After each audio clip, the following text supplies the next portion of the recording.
Hey you guys, okay, I'm so excited. Ask me why I'm so excited. You can't ask me, but I'm going to tell you anyway because we are almost all moved into our new place. And I know that I mentioned like a month ago, I think, that we were trying to move, and we finally kind of picked a place, got it nailed down, and then like really quickly we're able to move in. So the good news about that is it's the 21st, and we don't have to be like cleaned and out of our current old place, whatever, by the end of until the end of the month. So we have a whole week to just like take our time like cleaning it and getting it ready for like the move out inspection and all that, which is really nice because usually like when you move out, you're like moving in on the 1st, moving out on the last of the month, that kind of thing. So it's like one day, and it is 2 bedroom, 2 bath. Our current place is 1 bedroom, 1 bath, and way too small for us and a dog. So we are really excited. When we moved our furniture in, it was like, oh my God, all of our furniture fits and it does not feel crowded, and we still feel like it's very open, and I'm just so excited, you guys. I'm so excited. Moving sucks and it's raining, so that sucks. But I'm really excited about this new place, and as of tonight we will be all moved in. We got a new bed, a different size, it's a king, so we need to get like new bedding and everything for that. But otherwise we have like things moved in, and we're just doing like the little things that are left over, like papers and things that didn't get packed, you know, because I was still like working on them or whatever while I was packing. Yeah, otherwise we have a lot of it done, and I'm really excited, if you couldn't tell. I seriously cannot wait. So yeah, got a car full of stuff. I just started stuffing my clothes in trash bags because I was tired of like packing them. And we're also going from a 1st floor to a 3rd floor, which I'm really excited about because we had like loud neighbors on top of us at this place, and now we're on the 3rd floor is the top floor at the complex we're gonna be in. And so yeah, very excited about that. And there's a fireplace. Okay, I'm like way too excited, but I just can't help it, you guys. I just can't help it. Hi, you guys. Happy Easter. It's Easter Sunday, and I'm just waiting for John. John had to work this morning for just a few hours, so I'm just waiting for him to get off work. I'm in our new place. I'm not in a very exciting room, sorry. This is the office, or what will be the office when I actually get things hung. I guess I got my golden ladies over there. So I have those up, but they were pretty easy to unwrap. But happy Easter. I hope you guys are having a great holiday weekend and have fun plans with family. We are going to try and start a new tradition of our own this year. It's our 1st year not being with our extended families and being in our own new home. And so we are gonna try and cook something. So maybe I'll try and get a little bit of that if it doesn't turn into a disaster. But we're gonna try and make like an Easter dinner, and then maybe do something else spring-like. It's not raining and it's like 50 degrees, so it's pretty Easter-like. Yeah. I am going to do something fun though, non-fitness related, for my vlog today. I've gotten requests for it, so I'm gonna go ahead and do it. I have some notes here, but I'm gonna do just facts or quirks about me that may or may not be fitness related, and that most people probably do not know. So here we go. First, my favorite color is gray, and I love gray everything. Like if I could just decorate in white and gray, and I'd probably be pretty happy. Although that'd probably be a pretty boring space, but I'm really minimal with my like color taste. Like when we were going to decorate this new place, I was like, I want a white bedspread and white sheets and white everything, and just like white and gray. But if I had to pick a favorite color, it'd be gray. I frequently catch myself in a gray outfit. I have had 6, I believe it's 6 concussions, and I'm 24. And so that's a really high amount, really not safe. And I've been told by, you know, many doctors that I really need to take it easy and make sure that I'm taking really good care of my head. But I'm also from kind of a head injury prone family. We kind of joke about that because my dad had a serious head injury as well. Anyway, my concussions were from, the first one I ever got was in 2nd grade. I was like playing with one of my friends, and we were near a like river creek kind of a thing, and I fell in and hit my head on a rock. So that was smooth, but I spent quite a bit of time in the hospital because they were monitoring to make sure there wasn't any bleeding in my brain because I was like 8. Then that was my first one. It was pretty serious. Then I started getting them through sports because I played like contact sports, like contact sports. Basketball is not supposed to be a contact sport, but when you're 5'9" and like lanky, like I'm 5'9" and right now I sit around like 135 to 138, you know, depending on the fluctuation. And when I was in high school, I was definitely like 130 max. Like I was probably in the 120s at 5'9", so I was lanky. Definitely did not have the muscle that I do now either. And so, but I was tall, and so I would be in the tall positions and I would just get the crap beat out of me every time I played. Because all the other girls that were tall were also getting bigger and I was not getting any bigger around. So anyway, so I got, I think 4 from basketball. 1 where I ended up in a neck brace because a girl undercut me and I landed on my head, like was up in the air for a rebound. She hit the ground before I did and I flipped like this. So this was my head and I hit the ground and woke up, had no idea where I was, who I was, anything. So that was a stretcher to the hospital, in the hospital for a week type of deal. And then I was in a neck brace for 2 months in high school, which is like really not a good time, but anyway. Oh, and then I got 1 from powder puff football. Once again, powder puff is supposed to be flag football, but not supposed to be a contact sport. But I actually got tackled by a teacher because when I was a senior, we were playing the staff for that was our match, and yeah, I got tackled by a teacher, got a concussion.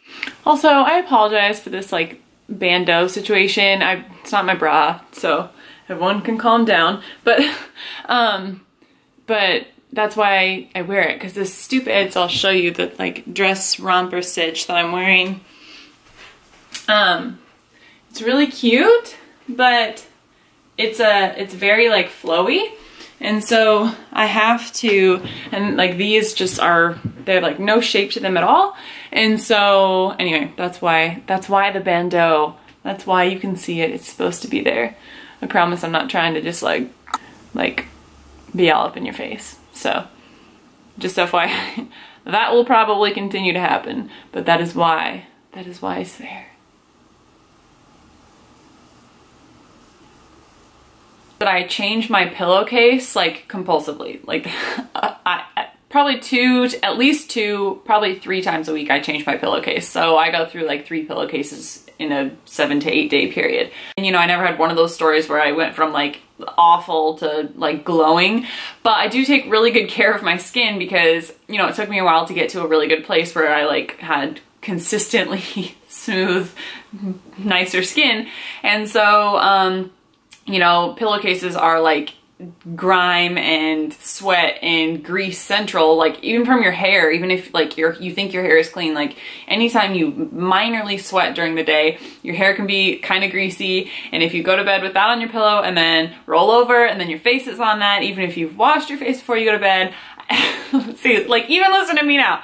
The whole point is I change my pillow all the time to ensure that it is not greasy or dirty or anything, so that my skin does not suffer from it. I hate watching people brush their teeth. If it's in their teeths. What? Their teeth. I hate watching people brush their teeth. In a movie, in real life, anything, I cannot listen to the sound of it. If it's a commercial, I mute it and change the channel. If it's a movie, I like like serious, like no, I'm not joking, you guys. It makes me gag. I can brush my own teeth, obviously, and like if I don't think about it, like if I don't think about what I'm doing too hard and like analyze it, I don't like gag while I'm doing it. But if I watch other people, or especially if people try and talk to me while they're doing it, I'll literally vomit. I've actually thrown up before when someone, this seems so weird when I say it out loud, but like it is so real. And it's an actual thing, by the way. I've found other people who have this in common. It's rare, but I have found that it's not just me. Anyway, I don't like to, like, if people try and talk to me while they're doing it, like, game over, I might vomit. I have before. Please don't talk to me while you're brushing your teeth. I'm an extrovert, I would say, for sure. Like, I'm very sociable. When I get in social situations, I'll like introduce myself to people and things like that. But I would call myself an anxious extrovert. I don't know, it seems to describe me. Like, I have a high anxiety level, but I also can like channel that into being outgoing and things like that, if that makes sense. I just naturally have a high anxiety level, not like that things make me nervous necessarily, but just like naturally my level is high. But I'm also outgoing, so they kind of can go hand in hand sometimes. And like I said, sometimes I try and just funnel that anxiety into those social interactions. I was class president for 2 years in high school, and part of student senate, and one of the valedictorians. We had multiple in our school. I know some schools don't do this, but if you got above a 4.0, a 4.0 or above, because we had AP classes, which are on a 5-point scale. So it's technically you can get above a 4.0 if you take AP classes, which I did, and that's what happened. So I was one of the valedictorians in high school, and class president, and in student senate, and in 3 sports, and was definitely an overachiever. That was me in high school. I still had a serious social life and a lot of like good times and friends and everything, probably in part because I was in so many activities, but I was always very busy. And not until I got to college, well, when I got to college, then of course I was also still a student athlete who was pre-med, but point being, I've always kind of been an overachiever. It's always just like been in my blood. I'm not necessarily saying it as a negative thing, but I definitely recognize it now as an older individual, that maybe I could have chilled a little bit sometimes. For example, in high school, having to be in everything all the time, or having to, you know, be class president and be in student senate and be in 3 sports and be in this and like, you know, anyway, it was nuts. Then I got to college and had the opportunity to run Division I college track for the University of Iowa, which was amazing, but it's a full-time job to be a student athlete. It's essentially a full-time job because it takes at least 3 hours of your day, if not more. I would say especially because of my events, because they were specialty events like hurdles and long jump and high jump and things like that. Our practices would take longer sometimes because we had to set all those things up and do a lot more warm-up drills, things like that. So when you do like early morning 6 a.m. lifting, etc., track would take 4 to 5 hours of my day. So that was a full-time job. So of course I put that on my plate, as well as being pre-med, which I then changed to just having a double major because that's better. Whatever. The whole point is I've always had like a lot going on, and that was always my thing, and I like to keep busy and I like to do a lot of things, and my thing was always kind of like if I can have 1 major, why not have 2? And grades were also very important to me. So deep into college this kind of led to a high stress level. And I had to learn that I had limits too. Essentially, it was kind of a hard truth. But I've always kind of been an overachiever. And like I said, I got 2 degrees, and right now I'm not directly using either of them. I am using one because I'm actually using both in my personal training, but I don't need them to be a personal trainer, if that makes sense. So one of my degrees is in psychology, and the other is in health and human physiology. And so, like I said, you don't need either of those to be a personal trainer. You take an exam, it's a certification, but I do use them in order to do it. So it's kind of a connection, but also a disconnect. My favorite hype song, like that song to just get me pumped to do whatever. It could be like working out, or just like if I have a stressful day coming up and I'm like just trying to get into it, or if we're going out for the night. My favorite hype song of all time is No Hands by Waka Flocka Flame, because you guys are... You're joking if you don't think that song rules, first of all, but also seriously, it makes you just want to like do stuff. Like it makes you get hype. So it is by far my favorite hype song to this day.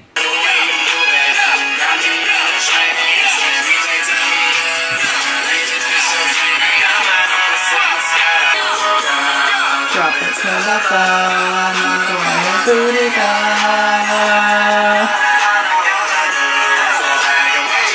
it's not too slow, it's not too fast. Look ma, no hands. All right, I'm gonna stop embarrassing myself. I took many years, I'm not sure how many, maybe like 5 to 7 years of Mandarin Chinese lessons privately. Then I took 1 or 2 semesters when I was in high school. But I wanted to learn a language, and my mom asked me what I wanted to learn, and I chose Chinese because, of course, that's like the one thing that's so uncommon and I would have no one to practice with except for my Chinese teacher. But whatever, I was a weird child. So I learned Chinese, learned how to speak Mandarin Chinese.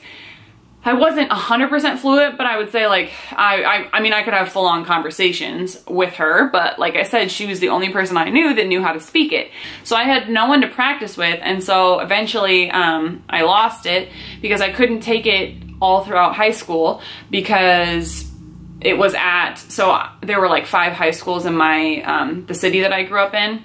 And we offered Japanese at our high school, and there was Chinese offered at a different high school about 15 minutes away. So I would drive to that high school to take Chinese for my last period of the day. I had it worked out so that I could get out 5 minutes early for my second to last period and like hightail it over there to take Chinese and try and get credit for kind of what I already knew because I had been taking it privately, but it was such a hassle, especially because then I would have to go straight from that high school across town to my next like sport or show choir or whatever else I had later that day. It was kind of awful schedule wise, and so it was a bummer that it wasn't offered at my school, so that it wouldn't have been easier for me to take it, but like I said, kind of led to me losing it. It probably would be easier for me to get back than had I never learned it before if I tried again, and I probably will. But like I said, I was weird, and that was what I chose to do, was Chinese. I pronounce words that end in I-T-T-E-N-S. I have a lot of diction when I say them, and it makes people laugh because most people kind of slur the 2 T's together and make more of a D noise and say like mittens or kittens. See, like that was so hard for me to say. I say mittens and kittens, and people think it's really ridiculous because it sounds like I'm trying to pronounce it that way, but I'm really not. And that's just how I say it. If it was socially acceptable to eat frosting on its own, I would gladly do it because that is my favorite part of any dessert that includes frosting, whether it be frosted cookies or cake or cupcakes. I could care less about the base and it's all about the frosting for me, but it's not, so I will continue to eat the entire thing. I have super duper green eyes. Oh no. Oh, that's so up close and personal. Hey. I have super bright green eyes, but none of my family members do. So, I don't know where they came from. My dad has like bluer eyes, I believe. My mom's are brown. I actually do have freckles year-round. It's just my normal skin. People often assume that I get them after being out in the sun or that I go like tan in a tanning bed in order, you know, to have them year-round, but I'm literally covered in them no matter what. Can't shake them, just embrace them. And I used to, when I was younger, like not like wish that they were gone, but sometimes I would be kind of envious of people who just had like unitone skin, you know? Especially because I have this one. Oh, I don't know if it's gonna focus on it. And this is like, no. I don't know if you can see. There you go. I had to like pull my nose. But I have this one on the front of my nose and it's really dark. I'm wearing makeup right now, but when I'm not wearing makeup, it's like black and it's like right on the tip of my nose. But now I love them because they're unique. I grew up around and going to musical theater. I went to shows on Broadway in New York City when I was younger. I was really blessed to be able to do that with my family. My stepdad had family in New York, so when we visited them, we would be able to go.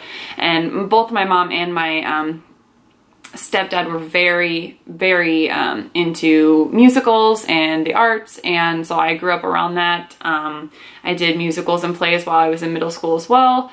I think my favorite show that I ever saw on Broadway was, I would have to say maybe The Lion King, although when I saw it, it was like in New York on Broadway when I was like 7 or something. I was like young, and so I remember being amazed by it, but I'd love to see it as an adult, because I know that like the costuming and everything is amazing, but I would love to see it again as an adult.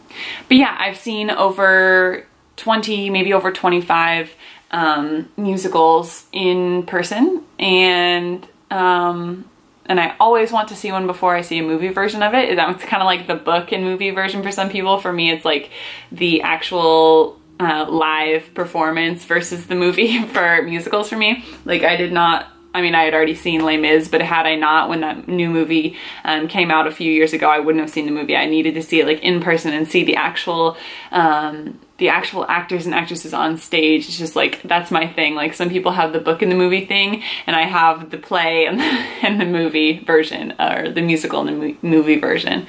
I am a serious movie crier, like serious, like things that other people think aren't even sad in movies, sometimes I'll cry. Or like TV shows that I've been watching for like 5 minutes. Like I'm not even invested in these characters, but something sad happens and, you know, and I'm done for. I hate wind. Like of all the elements in nature, I think I hate wind the most. I don't know, it just always bothers me. If it's a really gentle one, obviously like a breeze, but like actual wind that like blows your hair all over the place, like I don't enjoy being in convertibles. I just feel like it's like attacking me. I enjoy being like going boating, but the actual act of like taking off from the dock or wherever you are and getting to the spot that you want to go, like the actual driving and going fast and having that like whip all over you, I do not enjoy that. Some people like sit back and like just like to feel their hair whip all over the place and have the wind in their face, and it's just not my thing. So I'm not a wind fan. I have one tattoo and it's on my foot. It's a turtle and it's a tribute to my grandma, who was my favorite person in the world. She passed away when I was in middle school from cancer, and she was just like the strongest little tiny old woman. Well, she wasn't that old actually, but old to me, of course, because I was young, and she was my grandma, but she was the funniest, like quirkiest woman, and she just had like the biggest heart. And that was actually the first time I ever saw my dad cry, was when my grandma died, and that was my mom's mom. So she was a big part in his life too. Even when my parents were divorced, she was just like a saint. So anyway, so I have a tribute to her on my foot. It's a turtle, and everyone always asks me why a turtle. We had an inside joke between the two of us. She would pick me up from school sometimes, and every time I got in her car, she was a grandma, and generally elderly or older people drive a little bit slower, and she was no exception, and she drove a Volvo station wagon, and so like when you're in middle school, that's like not a cool car. And so she would always just embrace it and thought it was awesome that I was like kind of embarrassed by that, because she knew that I loved her. And so she would always say, all right, we're off like a herd of turtles. And that was her thing, was we're off like a herd of turtles. So she was like poking fun at herself. But every time we got in the car, we would say that it started to be our thing. And so now I have a turtle on my foot with her initials, and just reminds me of her. But that is my one and only tattoo. I'm not opposed to getting any more, but they have to be really, really meaningful for me. And so I just haven't gotten any more because I haven't had anything else that I really wanted to tribute that much and have on me forever. I grew up having cats and dogs always at the same time. So I was always a cat and a dog person. Actually, I think my first pet was a cat. Yeah, I had a cat before I ever had a dog. So we had Clyde. Then we got Cosmo. Clyde was the cat. Cosmo was our golden retriever, who was like the most amazing dog. But they were both yellow because it was a golden retriever and this like bright yellow cat. And they were best friends, like best friends. And I know it's not that uncommon, like cats and dogs can live together peacefully and everything, but they would sleep together, they would eat together, they did everything together, and they would sleep like on top of one another, and they would just blend together in this big yellow blob. So we had like the yellow cat and dog. Those are my first pets. Now I have Bear, who's our dog. She's staring at me down there. Other than that, I haven't had like another dog that was mine. When Cosmo died, my mom got another dog when I was in college, but I never had another dog until Bear. So I had my childhood dog and now my dog with John. So, but I had a lot of cats. My dad is the youngest of 7 siblings. My mom is only one of 2. She is the older of 2 sisters, so I thought I had a pretty big family with having 7 aunts and uncles, but then we started making our guest list for our wedding, and John has 20, maybe 19 aunts and uncles between his mom and his dad. So I was wrong about having a large family, or especially comparatively to his family. It's not that, it doesn't feel that large anymore. And so once we get married, we combined, including like, you know, aunts and uncles in law, we're going to have close to 30 between the 2 of us. So I am marrying into a huge side of the family, but I love it. Like, love big family functions, love playing games with like a huge room of people. Just like grew up around it because my dad's family was huge, and so I'm all about it. Love big families. I am 5'9" and have been since I was 13 maybe. So I grew fast, and then everyone else kind of caught up to me. So I was always really the tall girl in school. And now I have a lot of friends who are, you know, also tall. So now I don't feel out of place at all anymore, especially having a fiance who's 6'3". But when I was growing up, I was one of the tallest people in school because I grew so fast and then stopped, and then everyone else kept growing. But even being 5'9", I love to wear heels, and I don't hesitate to wear them. Maybe, you know, 6-inch stilettos sometimes. But yeah, I love a heel. I used to be really self-conscious about being tall, because when you're younger and everyone else is shorter than you, you feel like a giant. And I know that that's something that like a lot of younger kids go through, especially when like you're in middle school and you're awkward anyway. It's like the worst thing, being taller than everyone else. But now I embrace it, and obviously being a model, it works in my favor. So, you know, you just had to find what works for whether you're tall or short, you know, find your thing. I decided that I was going to be a hurdler so that I could step over those puppies with my long legs, and then modeling, obviously 5'9" is kind of the minimum, frankly. So I'm not even that tall in my new field. All right, y'all. That's it. That's all I have. Now I'm gonna go attempt to make something amazing for Easter dinner, and hopefully not burn my brand new, very pretty new house down. No, seriously, but I really do need to like get going, get a move on. Need to take this little nugget out, and hope you enjoyed it. So please subscribe and like if you like non-fitness, more fun videos. Comment if you have something like in common, like the teeth brushing thing. I'm like really hoping I find more people. Comment if you find something in common. Subscribe if you haven't, and I will see you guys next time. Thanks. Look what we just got. Easter donuts. The chickies and eggs and a bunny tail and a pretty one. Tired? John's tired. But we're gonna have these donuts and get a sugar spike. Yeah.